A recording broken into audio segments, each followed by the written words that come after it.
मानव का जो शरीर है मिलता बड़ी मुश्किल से है।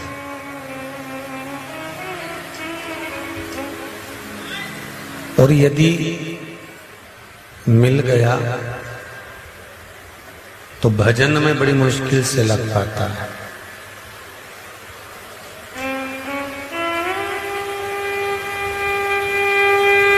बड़ी दूर तो आप लोग कथा सुनने के लिए आए हो, ऑनलाइन कथा चल रही है, घर में बैठकर आस्था चैनल पर, मोबाइल पर, फेसबुक, यूट्यूब पर पावन कथा को आप श्रवण कर रहे हैं।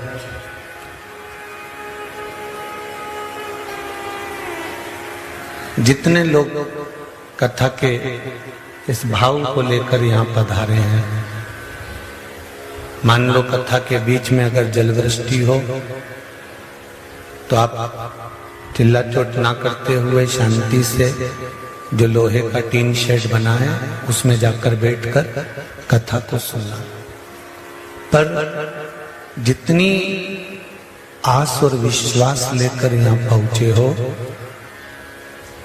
उतना मौन रहकर 3 घंटे की इस पावन कथा को सुनना और सुनने के साथ में बाबा से बारंबार विनती करना कि तेरे धाम में बैठकर कथा सुन रही हूं, 3 महीने में मुझे वापस मेरी मुराद पूरी कर कर बुला लेना। ये भगवान से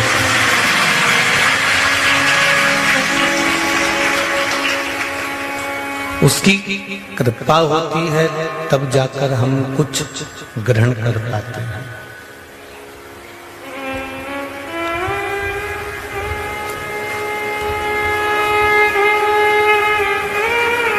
चौरासी लाख योनियों में केवल एक मनुष्य की योनि है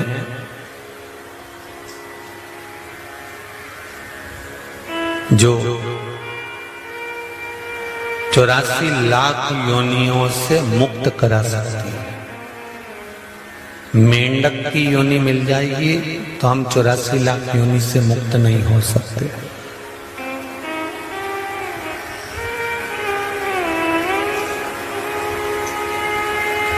कवर बिज्जू बन गए तो भी हम 84 लाख योनि से मुक्त नहीं हो सकते। बकरा बकरी बन गए तो भी हम 84 लाख योनि से मुक्त नहीं हो सकते। सुंगरा सुंगरी बन गए तो भी हम 84 लाख योनि से मुक्त नहीं हो सकते। होंगे क्या? नहीं।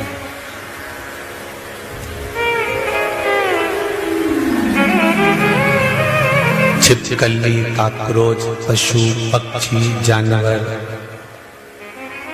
ये 84 लाख योनि से मुक्त करने वाली योनियां नहीं है,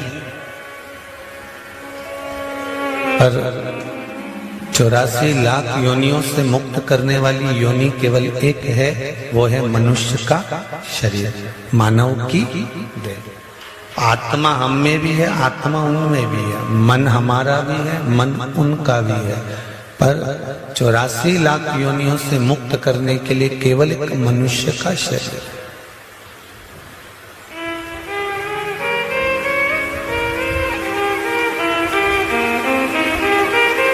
किसी योनि से हम मुक्त 84 लाख योनियों को नहीं कर सकते, पर मानव का शरीर मिला है, इसको अगर हमने भजन में लगा दिया, कीर्तन में लगा दिया, स्मरण में लगा दिया, भगवत भक्ति में लगा दिया, तो हो सकता है कि हम अगले योनि में नहीं पड़े, हम बाकी की योनियों से मुक्त हो जाए।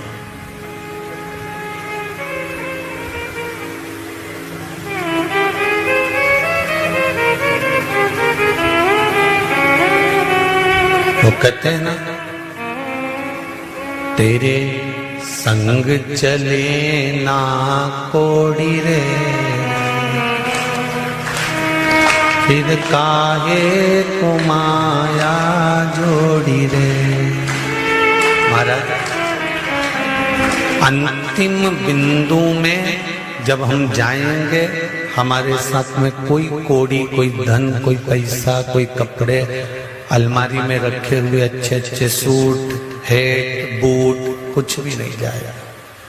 ना हेट जाएगा, ना बूट जाएगा, ना सूट जाएगा।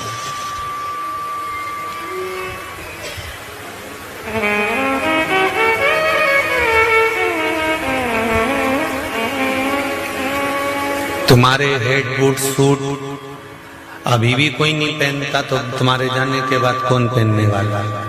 फालतू की बात है। दादाजी के ऐसे जामा, झोल, पजामा है? ऐसी लंबी लंबी नाड़ी, अब वो इतना जामा, झोल, पजामा और नाड़ी केवल दादा लोग ही पहनते। उनके बच्चे पहनेंगे, जब दादा निपट जाएंगे तो फिर भी आसक्ति इतनी रहेगी कि दादा भले चले जाए तो पजामा अलमारी में ही रखा है, पजामा सेट कर रखा है। और करना क्या था कि उस पजामे को भी जिसके काम में आ जाए, जिसके कार्य में आ जाए, कोई के पास वस्त्र नहीं है, किसी के पास कोई चीज नहीं है, तो वो वस्त्र उसको दे दिया जाए जिससे कि वो उसका प्रयोग कर सके।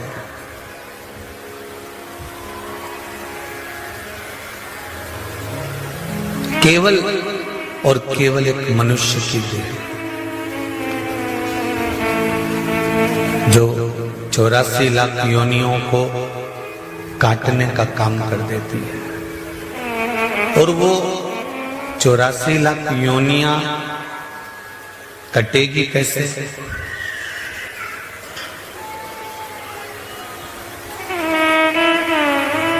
वो 84 लाख योनियां कैसे कटेगी? कि कलयुग केवल नाम आधारा, सुमर सुमर उतरहि पारा। कलिकाल में नाम की आधारशिला को रखकर भगवान का इतना भजन करो, भगवान का इतना स्मरण करो, भगवत भक्ति को इतना धारण करो कि हमारी बाकी की जो योनियां हमें मिलने वाली है वो समाप्त हो।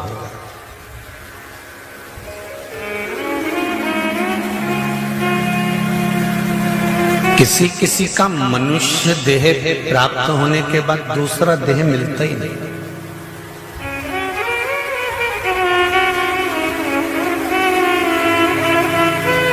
फिर इस योनि के बाद में कोई दूसरी योनि है नहीं। लिंग पुराण में एक बात लिखी हुई है,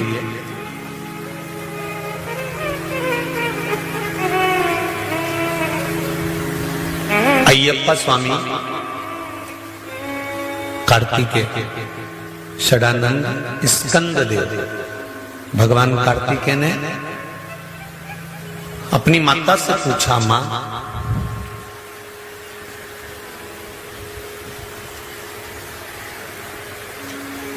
भूमंडल पर जन्म लेने के बाद में मनुष्य की योनि किसी दूसरी योनि में जाए ना और यह मानव को मुक्ति प्राप्त हो जाए, इसको मोक्ष मिल जाए, इसका फिर कोई जन्म ना होए, उसके लिए क्या करना पड़ेगा?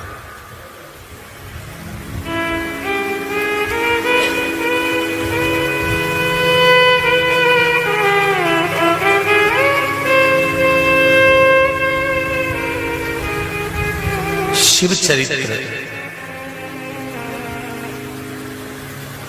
काशी से जो एक पुस्तक निकलती है शिव चरित्र, पृष्ठ संख्या 68, आप उसको भी पढ़ें। उसमें भी लिखा हुआ है कि स्कंद देव माता पार्वती से पूछते हैं कि फिर हमें वापिस कहीं मेंढक, कहीं बकरा बकरी, कहीं जीव जंतु, कहीं जानवर, कहीं पशु, कहीं पक्षी, कहीं जलचर, कहीं थलचर हमें बनना ना पड़े, उसके लिए हम क्या करें, उसका प्रयोग क्या है, उसका उपाय क्या है, उसकी विधि क्या है।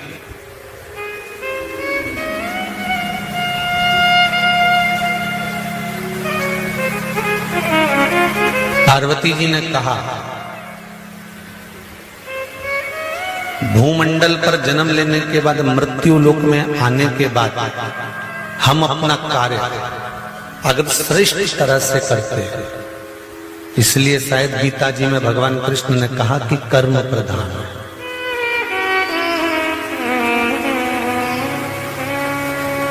हम अपने कार्य को अगर श्रेष्ठता से करते हैं, हम अपने कार्य को दिल लगाकर, मन लगाकर अच्छे से करते हैं, तो ये निश्चित है कि कर्म करते करते जब हमारे प्राण जाते हैं तो परमात्मा भी वापिस जन्म नहीं देता और अपने में ही समा लेता है। अब एक बात को अच्छे से समझना आप जरा, कर्म करते करते कैसे, जैसे एक नाव खेने वाला, उस नाव में बहुत सारे यात्री बैठे हैं और बहुत सारे यात्रियों को लेकर नाव वाला नाव लेकर चला, बीच में नाव डोलने लगी, हवा चलने लगी, समुद्र उछाले लेने लगा, नदी उछलने लगी और नाव वाला नाव लेकर जा रहा था। नाव वाले को मालूम पड़ा कि नाव डूबने वाली है, नाव चलाने वाला उस नाव में से कूद गया। अब नाव चलाने वाला नाव में से कूद गया और कूदने के बाद वो जीवित बाहर निकल गए। जितने लोग नाव में बैठे थे वो मर गए। अब जो मरे उनको तो जो भोगना था भोग लिया, पर जो नाव चलाने वाला बचकर बाहर आया, 4 साल, 8 साल, 10 साल, 20 साल, 25 साल जीवित रहा। जीवित रहने के बाद जब मरकर गया तो ऊपर जाते से इसके कर्मों का जब लेखा हुआ तो उसमें 94 तरह के नरकों का भोग इसको भोगना पड़ा।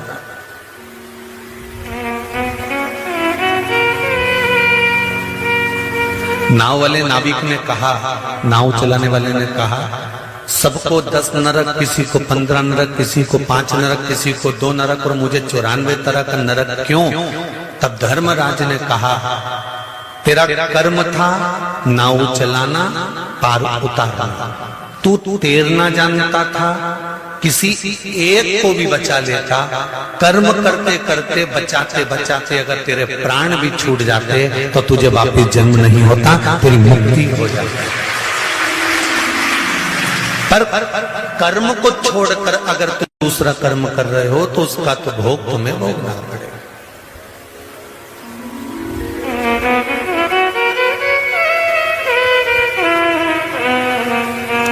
एक सरकारी नौकरी करने वाला व्यक्ति, और सरल समझ लीजिए, किसी की गवर्नमेंट जॉब है, सरकारी नौकरी है, कोई स्कूल में पढ़ाता है, कोई बैंक में नौकरी करता है, कोई अन्य विद्युत विभाग, अन्य विभागों में कोई नौकरी करता है, और उसने आज एप्लीकेशन लगाकर छुट्टी नहीं ली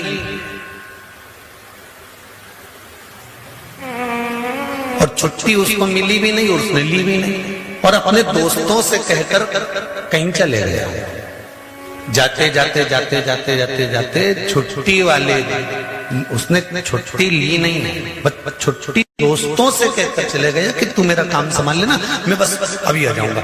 और जाने के बाद में उसका कहीं एक्सीडेंट हो गया, कहीं कोई घटना घट गई, कोई दुख आ गया, तो ईमानदारी से बोलो, अब वो ना इधर का रहा ना उधर का रहा।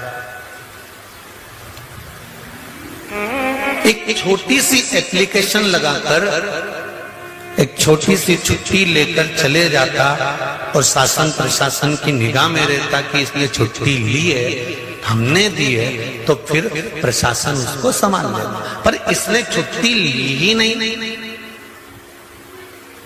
और चले गया, और घटना घट गई तो फिर प्रशासन उसको सहयोग कैसे कर सकता है, उसको सपोर्ट कैसे करेगा। तूने छुट्टी ली तो चला गया।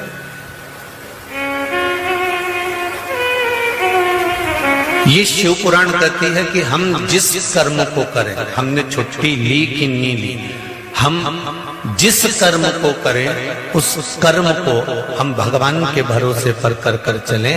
जैसे सरकारी नौकरी करने वाला अगर छुट्टी ले लेता तो सरकार उसका ध्यान रखती, फिर उसका कुछ भी होता तो सरकार उसको स्मरण करती। हम कहीं पर भी जाएं, कहीं से भी आए, कुछ भी कर्म करें, हमारा कर्म अगर हमने हमारे बाबा कुबेरेश्वर पर महाकाल राजा पर अगर छोड़ दिया है तो ये निश्चित है कि हमारा कर्म प्रबल होएगा और उसका फल हमको मिलेगा जरूर, उसका फल हमें प्राप्त होगा। मत बुरे कर्म कर बंदे वरना पछताएगा, भगवान की आंखों से तू बच नहीं पाएगा, तू बच नहीं पाएगा। अरे ओ अज्ञानी मत करना दानी, तेरे कर्म का फल भी तू ही आएगा, जैसा किया तूने तेरे आगे आएगा। मत बुरे कर्म कर बंदे, मत बुरे कर्म कर बंदे वरना पछताएगा, की आंखों से तू बच नहीं पाएगा, तू बच नहीं पाएगा। हम जो कर्म करें, माता पार्वती जी ने स्कंद देव को कहा कि कर्म प्रधान, कर्म करो, कर्म करना पड़ेगा, पढ़ाई करना पड़ेगी, नौकरी के लिए एप्लीकेशन देना पड़ेगी, नौकरी के लिए तैयारी करना पड़ेगी और तैयारी करो, खूब करो, पर भरोसा किसका रखना? जम के बोलो जरा, देव अधिदेव महा भोलेनाथ दया करना, मैं तेरे भरोसे हूँ, मेरे बाबा दया करना, मैं तेरे भरोसे हूँ। जो कुछ कर्म करना है करो, तुम्हें जैसा कर्म करना है करो, पर शिव के भरोसे करो। परीक्षा देने जाओ, पढ़ाई पूरी करो, नौकरी देने के लिए इंटरव्यू देने जाओ, पढ़ाई पूरी करो, किसी कंपटीशन एग्जाम में बैठ रहे हो, पढ़ाई पूरी करो, और साथ में विश्वास भरोसा देवाधिदेव महादेव का रखो, भरोसा उसका रखना पड़ेगा।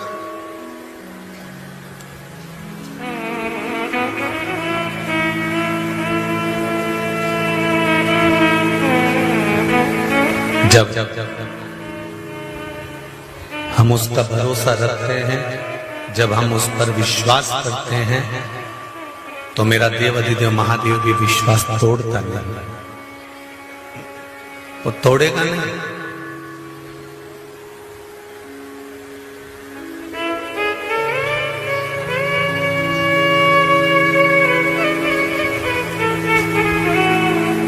शिव पुराण कर रहे हैं,